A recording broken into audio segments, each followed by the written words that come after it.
Example number 32. A equals to 2, 5, 3, 9, 12, 30. When I run it, I will get empty list.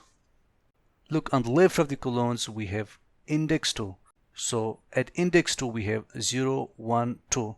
Exactly at index 2, we have 3 here. So the program will start right from here, from 3, up to the index 2. But index 2 is not included. Remember, we have index 2 on the left of the columns, and also we have index 2 on the right of the column.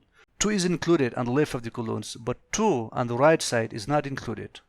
Just before 2, all the values are included, but 2 is not included. So exactly at 2, we have 3 here. As we know that the program starts right from 3 up to 3, but 3 is not included, which means that you will get empty set.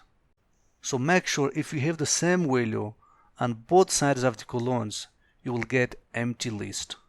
If there is 1, 1, you will get empty list. If there is 5, 5, you will get empty list. Since we have 2, 2 here, both the index values are same on both sides of the columns. Therefore, I got empty list here. We got empty list.